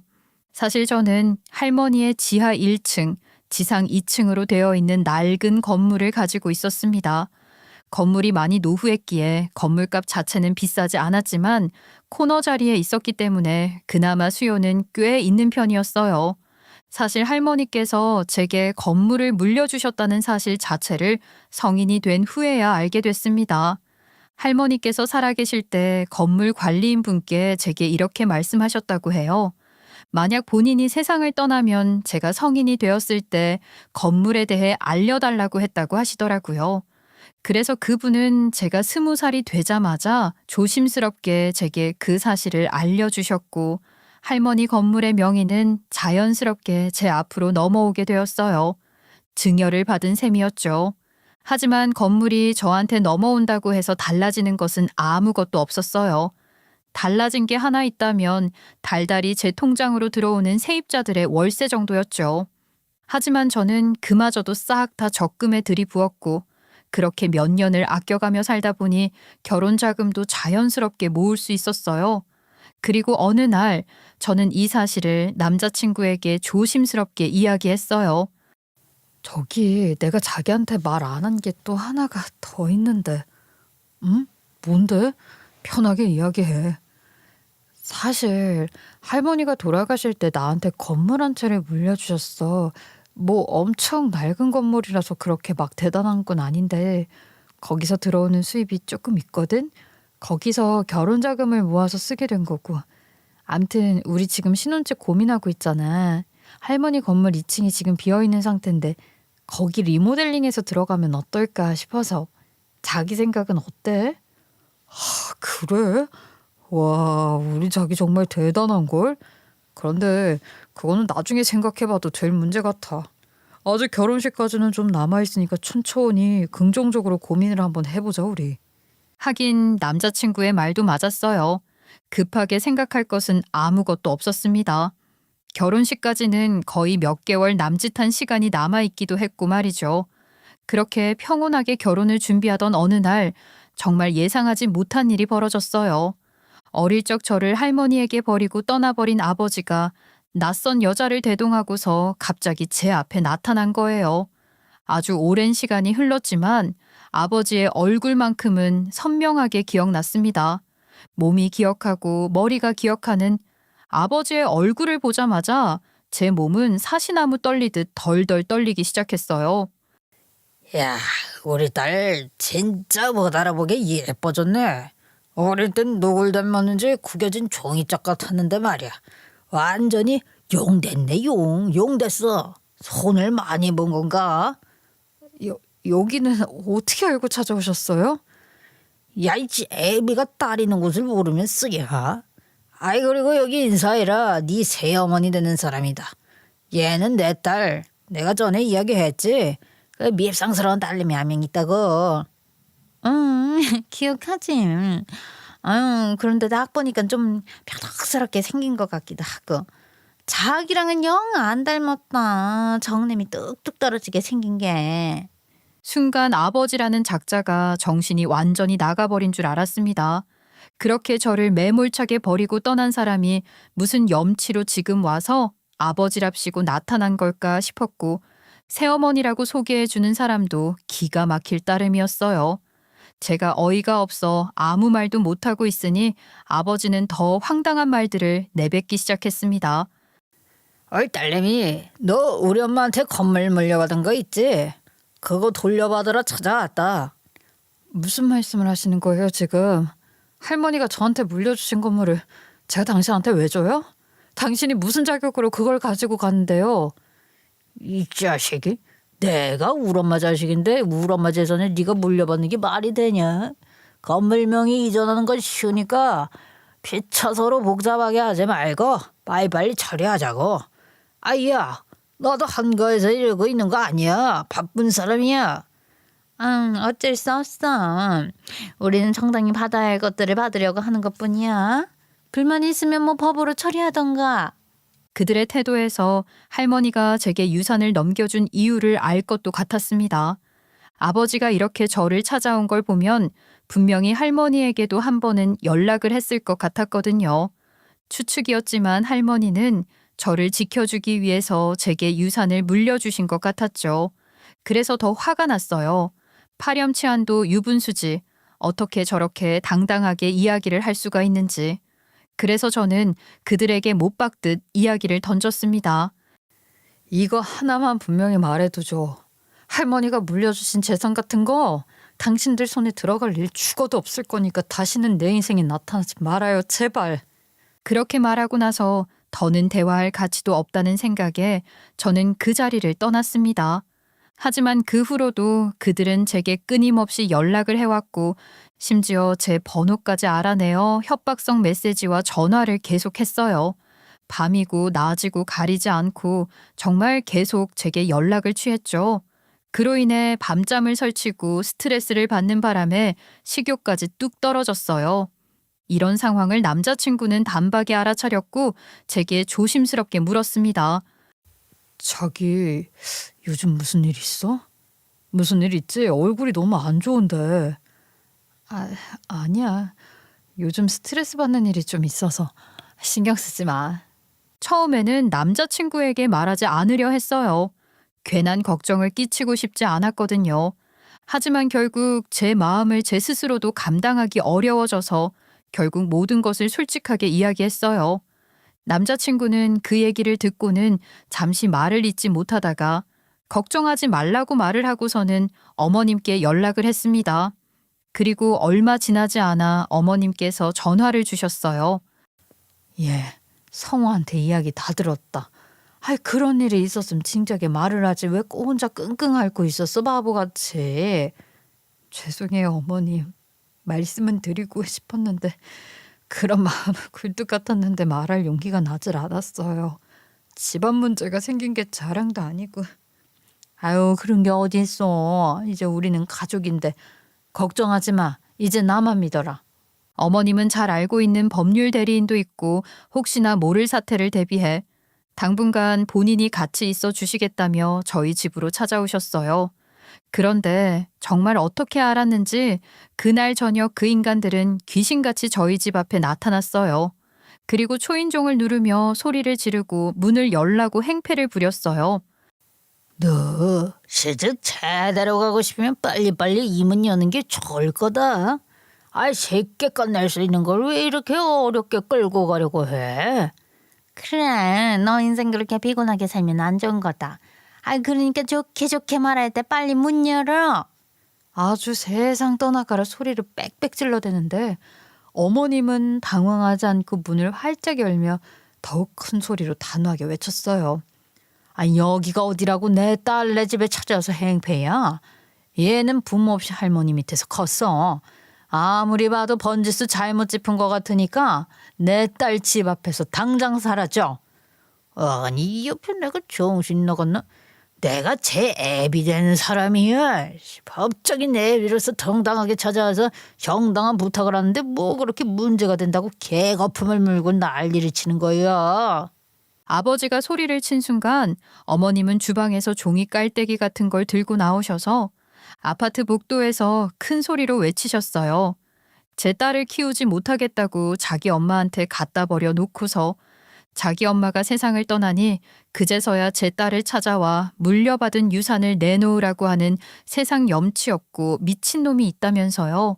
아파트 현관문이 하나둘씩 열리기 시작했고 이 상황을 지켜보는 눈들이 많아지니 아버지와 새어머니라는 여자는 얼굴을 가린 채 계단으로 후다닥 도망을 쳤습니다. 그리고 어머님은 쐐기를 박듯 그들의 등 뒤에다 대고 이렇게 말씀하셨어요. 한 번만 더 내 딸 찾아오기만 해. 그땐 아주 뼈를 못 추리도록 만들어 버릴 테니까. 그날 이후로 정말로 아버지와 새어머니는 저를 더 이상 찾아오지 않았어요. 그날 어머니께서 보여주신 모습이 어지간히 겁이 났던 모양이더라고요. 아니 솔직히 말하면 그날 이후로도 연락은 몇 번 온 적이 있었습니다. 야, 그 옆편네 네 애비 시어머니 맞아? 그 결혼하지 마라. 나중에는 네 인생마저 말아먹을 여자야. 내 인생을 말아먹을 수 있는 사람은 우리 예비 시어머니가 아니라 당신네들이겠죠. 뭐래도 당신네들보다는 훨씬 나으니까 그 말 함부로 하지 마세요. 그렇게 쪽을 당하고도 정신을 못 차리셨어요? 뭐라고? 야, 내 지금 말 다 했어? 다시 한번 말씀드리지만 2번 다시 찾아오지 좀 마세요. 저희 어머님께 가만히 안 있겠다고 하셨으니까요. 그래도 결혼을 앞두고 더 귀찮아지는 것이 없다는 게 다행이라는 생각이 들었어요. 어머님은 꾸준히 제게 연락을 하시며 아버지와 그 여자가 찾아오지 않는지에 대해 물어보셨습니다. 예, 또 그 인간들이 찾아와서 행패 부리거나 하지는 않는 거지. 네, 어머님. 어머님이 그때 소리를 질러주신 덕분에 더 이상 저한테 찾아오지 않고 연락도 안 하고 있어요. 에이, 잘 된 거죠, 뭐. 그래, 결혼 앞둔 신부 속이 시끄러우면 안 되는 거지. 예, 그리고 다음부터는 이런 일이 있으면 바로 나한테 이야기해. 내가 생긴 건 곱게 생기고 덩치도 작아 보이지만은 깡 하나는 정말 대단한 사람이니까. 정말 믿음직한데요, 어머니. 감사해요. 제 편 들어주셔서. 어머님이 지켜주신 덕분에 아무런 문제 없이 결혼을 준비할 수 있었죠. 그렇게 시간이 흘러 저희의 결혼식 당일날이 찾아왔습니다. 저희는 새벽 일찍부터 일어나 아침을 간단히 챙겨 먹고 결혼식 준비를 했어요. 날짜는 잡았지만 언제 할 수 있을까, 이날이 언제 올까 하면서 계속 기다리고 있었는데 막상 당일날이 되니 심장이 엄청 떨리더라고요. 와, 드디어 오늘이네. 우리 결혼하는 날. 엄청 많이 기다렸는데 시간 참 느리다 싶었는데 이렇게 보니까 빠른 것 같기도 하고. 그러게 나도 기다리고 기다리던 순간이라 그런지 조금 떨린다. 미친 듯이 두근거렸어요. 온전히 내 곁을 지켜준 사람과 평생을 함께할 수 있는 날이었으니까요. 그렇게 저희는 모든 준비를 끝내고 샵에 들렀다가 결혼식장으로 찾아갔습니다. 결혼식장에는 생각보다 더 많은 하객들이 찾아와 주셨어요. 직장 동료들, 친구들, 고등학교 동창들까지 모두가 한 마음 한 뜻으로 저희를 축하해 주었고 그런 따뜻한 분위기에 저는 울컥하기도 했어요. 그제서야 실감이 나더라고요. 내가 정말 결혼을 하는구나 하고 말이죠. 그리고 시간이 지나 예식을 시작할 시간이 되어서 혼자 남아 부랴부랴 준비를 하고 있는데 벽 사이에서 이상한 대화 소리 같은 것이 들리는 거예요. 처음에는 제가 잘못 들은 줄 알았습니다. 그곳은 대화 소리가 새어 나올 만한 장소가 아니었거든요. 그래서 조심스럽게 그쪽으로 다가가 슬쩍 귀를 기울여 보니 대화 소리가 더욱 선명하게 들려왔어요. 거기서 들려오는 목소리는 바로 남자친구의 목소리와 익숙한 여자의 목소리였습니다. 뭐지? 대체 무슨 이야기를 나누는 거지? 싶은 마음에 저는 더욱 귀를 가까이 대어 대화 내용을 들었고 모든 얘기를 들은 저는 큰 충격에 빠질 수밖에 없었어요. 아, 결국 결혼식 날까지 못 버렸잖아. 시간 아깝게 질질 끌고. 이게 뭐 하는 거야 진짜? 그냥 좀 빨리빨리 하면 안 돼? 나 진짜 간 쫄려 죽겠어. 야, 이놈아, 지금은 절대 티내면 안 돼. 전현 건물 명의 우리 쪽으로 옮겨오고 나서 도망치자고. 아, 진짜 독하다 독해. 어떻게 한 번을 안 넘어오는지 모르겠어. 아, 내가 설득하는 스킬이 좀 부족한가 싶기도 하고. 모든 일에는 순서라는 것이 있는 법이야. 지금 너무 서둘렀다가 나중에 탈날 수도 있으니까 천천히 하자고. 그리고 나서 헌신짝 버리듯이 버리는 거야. 그때 그 기집애처럼. 그래도 너 이번에는 여자 잘 골랐더라. 아주 성격도 유순하고 순둥순둥한 애로. 저런 애들이 속여먹고 뺏겨먹이 딱 좋거든. 아니 뭐 내가 사람 고르는 안목이 좀 뛰어나긴 하지. 아 근데 내 생이 이렇게 턱시도를 입는 날이 오게 될 줄은 진짜 몰랐네. 그 전에 끝날 줄 알았더니 아 진짜 귀찮게. 그 여자의 목소리는 다름 아닌 무조건적으로 제 편을 들어주셨던 시어머니였습니다. 너무도 선명히 들려온 두 사람의 대화 내용은 제 가슴을 쿵 하고 내려앉게 만들었어요. 아까 전까지만 해도 꽃밭으로 가득하기만 했던 머릿속은 아무것도 남지 않은 채 백지장이 되어버렸고 손끝이 얼얼할 정도로 차가워졌어요. 솔직히 마음 같아서는 당장이라도 드레스를 벗고 달려가서 저 두 인간들의 입을 찢어버리고만 싶은 심정이 가득했지만 저는 움직이지 않고 침착하게 그 자리에 서서 모든 대화를 끝까지 들었어요. 대신 머릿속이 맑아지는 기분이었습니다. 모든 것들이 하나부터 열까지 빠릿빠릿하게 머릿속으로 굴러가는 느낌이 들었죠. 신부님 이제 시작할 시간이에요. 어머, 벌써요? 시간이 벌써 그렇게 됐나? 원래 입장하는 시간은 다들 빠르게 느껴져요. 자, 이제 가실까요? 이모님은 천천히 다가와 제 드레스를 정리해 주셨고 저는 평온한 표정으로 입장할 준비를 했습니다. 또각또각 버진로드를 향해 걸어가는 한 걸음 한 걸음이 조금씩 가벼워지기 시작했어요. 저는 부모님이 계시지 않았기 때문에 아버지의 손을 잡고 입장하는 대신 남편과 동반 입장하는 것으로 바뀌어 있었어요. 남편은 버진로드 앞에서 저를 흐뭇한 표정으로 바라보며 손을 내밀었습니다. 저는 그런 남편을 보며 정말 해사하게 웃어 보였어요. 정말 단 한 번도 보여주지 않았던 표정이었죠. 왜 그런 표정을 지어 보였냐고요? 그게 남편이 보는 저의 마지막 웃는 모습이었으니까요. 그리고 딱 입장을 하려던 찰나 제 뒤에서 경찰관들이 들이닥치며 남편을 붙잡았습니다. 결혼식장의 분위기는 순식간에 싸해졌고 내부에서 흘러나오던 음악들도 순간 다 꺼져버렸어요. 하객들은 술렁이기 바빴고 어머님은 안에 앉아 계시다 상황을 보시고는 후다닥 달려나와 경찰들을 밀어내기 시작하셨습니다. 당신들 미쳤어? 지금 여기가 어디라고 이런 난리를 치는 거야? 당신들 누구야? 아, 누군데 내 아들한테 이러는 거야? 저희는 경찰입니다. 박성호 씨 맞으시죠? 맞는데 누구시죠? 지금 영장도 없이 와서 사람 이렇게 거칠게 대하고 하셔도 됩니까? 대한민국 경찰이 정말 이래도 되는 거예요? 체포영장은 여기 있고요. 지금부터 박성호 씨를 사기 혐의로 긴급 체포하겠습니다. 박성호 씨는 변호사를 선임할 권리가 있고 묵비권을 행사할 수 있습니다.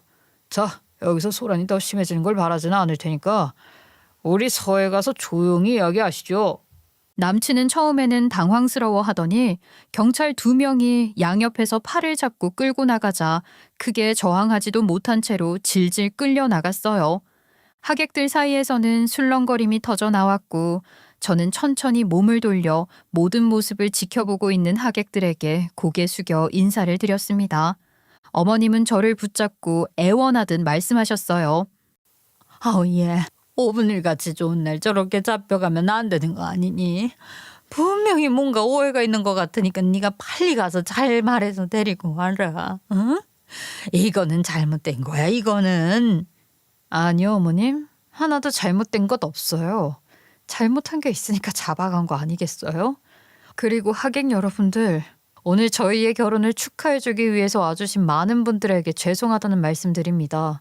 오늘 결혼식은 끝났으니까 돌아가 주시면 될 것 같아요. 저는 누구보다 덤덤했습니다. 누구보다 혼란스러워하고 슬퍼하고 속상해해야 할 신부가 아무렇지 않고 오히려 초연하다니 아마 이 일이 대체 어떻게 된 일인지 궁금하신 분들이 많을 거라는 생각이 들어요. 사실 저는 남편과 시어머니의 계략을 꽤 일찍부터 눈치채고 있었어요.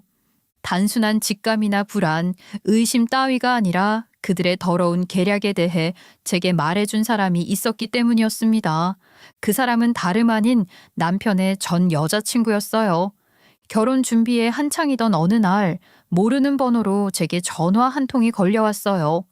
이제는 모르는 번호만 보면 순간 심장이 철렁 내려앉는 것 같은 느낌을 받았습니다. 혹시나 또 아버지 쪽 인간들이 번호를 바꿔서 연락한 건가 싶은 생각부터 먼저 들었거든요.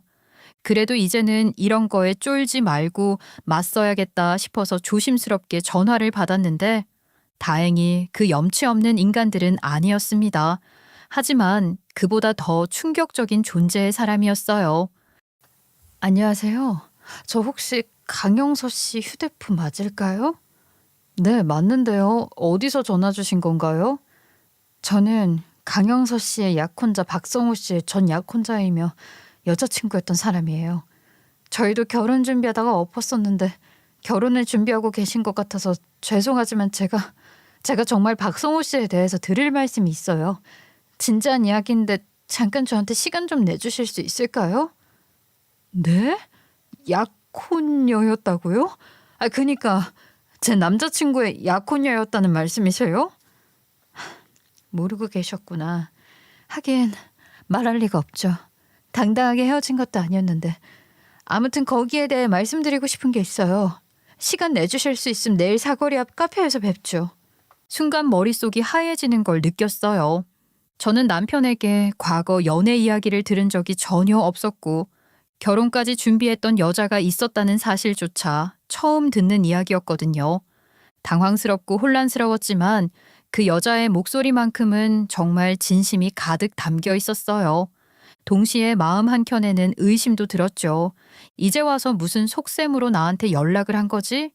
그보다 내 번호는 어떻게 안 거며 아직 남자친구한테 미련이라도 남은 건가? 아니면 질투 때문에 없는 말이라도 지어내려는 걸까? 온갖 생각이 꼬리에 꼬리를 물고 늘어졌어요. 하지만 정말 중요한 얘기를 할 수도 있겠다는 생각에 결국 그녀를 만나보기로 결심했어요. 이상한 소리를 꺼내는 즉시 바로 물을 뿌려버리고 자리를 박차고 일어나겠다는 각오도 한 채로 말이죠. 그리고 마주한 그녀는 생각보다 차분했고 절박한 눈빛을 하고 있었어요. 그녀는 조용한 목소리로 이야기를 시작했어요. 남편과 결혼까지 준비했다가 파혼하게 된 과정을 아주 담담하게 털어놨어요. 그런데 그렇게 만나게 된 남편의 전 여자친구는 제게 정말 충격적인 이야기를 해줬어요. 남자친구는 불법적인 사업을 하는 사람이었어요. 말 그대로 건물 가지고 전세 사기를 치면서 흔히 말하는 빌라왕 이런 느낌으로 불리는 사기꾼이었죠. 뉴스에서 이런 사례들을 종종 접해보셔서 아실 거예요. 남친은 이 여자와 결혼을 준비하면서 이런 식으로 말을 했다고 했어요. 우리 신혼집을 다 알아봐뒀는데 급히 돈이 빠져나갈 곳이 있어서 집 잔금을 줄 수가 없다고. 집 명의를 제 이름으로 해줄 테니까 가지고 있는 돈을 다 털어서 잔금을 치러줄 수 있겠냐고 물어보더군요. 그 당시에 저도 돈을 많이 가지고 있었기도 했고 또 그 인간에 대해 신뢰가 100%였기 때문에 그렇게 하겠다고 했어요. 그런데 그게 다 사기였던 거예요? 네. 알고 보니까 저랑 계약을 했던 그 부동산 업자마저도 그 새끼랑 한패더라고요. 계약 서류를 작성하고 잔금 입금하자마자 몇 시간 만에 그 둘 연기처럼 사라졌어요. 정말 세상에 있었는지도 모를 정도로 빠르게 말이에요. 믿기지가 않았죠. 어떻게 사람이 이럴 수가 있나 싶었죠. 철석같이 믿고 있었던 사람의 배신과 전 재산을 순식간에 잃어버린 충격에 이 사람의 삶은 완전히 무너져 내렸다고 했어요. 더 이상 사람을 믿을 수 없게 되었고 삶 자체를 포기할까 고민도 수없이 했다더군요. 그렇게 폐인처럼 살아가던 중 어느 날 한 통의 연락을 받게 됐대요. 그게 바로 본인의 전 재산을 가지고 간 남자친구였다더라고요. 그 인간이 저를 보자마자 제일 먼저 한 일이 뭐였는 줄 알아요? 그 새끼 무릎 꿇는 거였어요. 지난 날에 대해 뭐 제게 진심으로 사과를 한다나 뭐라나. 돈이 급해서 어쩔 수 없다는 식으로 말을 하더군요. 정말 기가 막혀서 말도 안 나왔어요. 차라리 그때 찾아왔을 때 신고를 하지 그랬어요. 그럼 빨리 잡을 수 있었을 텐데. 그때는 저도 너무 황당하고 그 상황 자체가 상식적으로 받아들여지지 않아서 그런 이성적인 생각 따위도 들지 않았어요. 그리고 나중이 되어서야 조금 정신이 돌아와서 경찰에 신고하려고 하니까 제 휴대폰을 뺏어들면서 자신의 계획을 말해주더군요. 그 계획이 바로 당신의 건물을 뺏는 거였어요. 남자친구는 제 건물을 본인의 명의로 돌려 통째로 빼앗는 계획을 세우고 있었고 그 계획에 성공하기만 하면 이 여자에게 잃어버린 돈 전체를 돌려주겠다고 약속했대요. 이 여자는 남친의 제안을 듣고 정신이 나간 줄 알았대요. 본인 때문에 인생이 폐인이 되어버렸는데 그걸 모르고 또 이렇게 철판을 깔고 부탁을 하러 온 것 자체가 미친 것 같다고 생각했다고 했죠. 그런데 생각을 해보니까 이게 정말 제가 복수할 수 있는 최고의 방법 같은 거예요. 조력자로 계략을 도와주는 것처럼 하면서 오늘처럼 당신 찾아와서 그놈 계략을 모두 털어놓는 거. 그럼 그놈들도 쉽게 당신 건물 뺏을 수 없을 테고 장황했던 계획은 모두 물거품으로 돌아가게 되겠죠. 그러면 당신 돈은 결국 돌려받지 못하게 될 텐데 어차피 돈은 돌려받을 생각 없어요.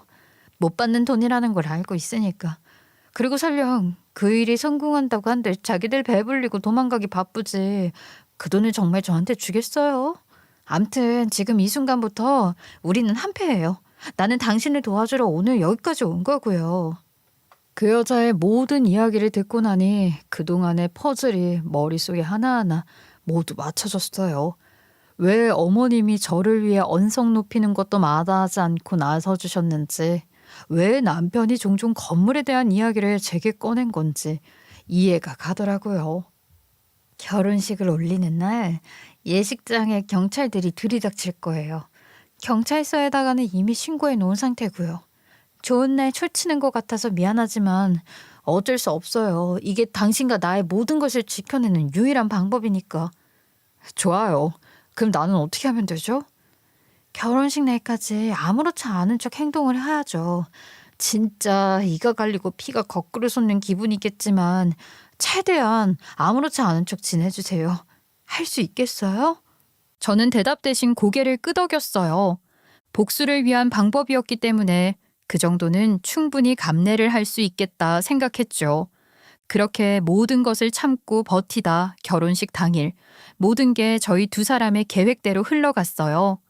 경찰은 하객으로 위장해서 예식장 여기저기에 잠복해 있었고 그녀는 마지막까지 어머님과 남친을 안심시키는 역할을 맡았어요.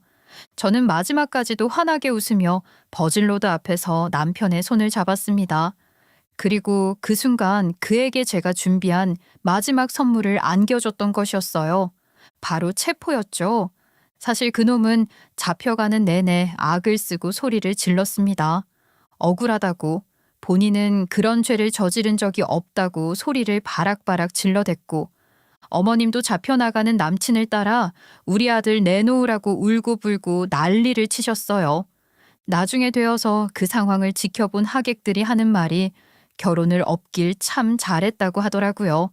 그렇게 저희의 결혼은 완벽하게 엎어지게 되었습니다. 아마 남편의 전 여자친구가 아니었다면 어떤 사실조차 알지 못하고 결혼을 하게 됐을 텐데 참 다행이라는 생각부터 먼저 들더군요. 그리고 그놈은 도주 우려가 있다는 이유로 구속이 되었어요. 시간이 지나 저는 남편의 전 여자친구와 함께 재판을 보기 위해 법정으로 향했습니다. 그리고 그녀와 제가 제출한 것들이 모두 증거로 채택되었고 그의 혐의는 전부 인정되었어요.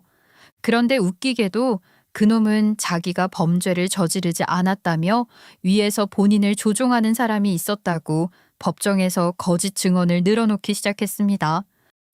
제가 모든 것들을 공모하고 저질렀다는 증거 있습니까? 이거 제가 억울한 걸로 밝혀지면 역으로 고소할 수도 있는 거죠. 저 두 사람뿐 아니라 나라 상대로도요. 이거 무고의 명예훼손까지 걸려서 충분히 걸 수도 있는 거 아닙니까? 저는 억울합니다. 피고랑 같이 일했던 사람들도 하나같이 법정에 와서 다 증언을 했습니다. 모두 피고를 중심으로 사건이 돌아간 거더군요. 피고, 여기는 법정입니다. 위증을 하시면 더 큰 처벌을 받을 수 있어요. 아시겠어요? 재판부를 만만하게 본 그놈은 신성한 법정에서 거짓말을 했다는 이유로 본래의 형보다 더 무거운 중형을 선고받게 됐어요. 그놈은 우리 두 사람을 핏발선 눈으로 쳐다보며 끌려나가는 내내 소리를 지르고 발악을 해댔습니다. 너네 내 인생을 이렇게 만들고도 두 다리 뻗고 편하게 잘 살 수 있을 것 같아? 어림없는 소리야. 내가 너네 인생을 제대로 망쳐놓을 거라고. 출소하고 두고 봐. 아주 인생 완전히 망가뜨려버릴 테니까. 저희는 그놈이 발악을 하던 말던 평온한 표정으로 그놈이 뒷문으로 끌려나가는 모습을 구경했습니다. 잔머리를 굴리며 범죄를 공모한 사람의 말로를 보니 참 속이 후련하기도 하고 한편으로는 한심하기도 하고 저런 놈이랑 결혼을 하려고 했다는 것 자체가 웃기기도 하고 그렇더라고요. 뒤늦게 알게 된 사실이지만 그놈에게 당한 사람은 저희 두 사람뿐만이 아니었어요. 정말 상상조차 못할 만큼 많은 피해자들이 있었더라고요.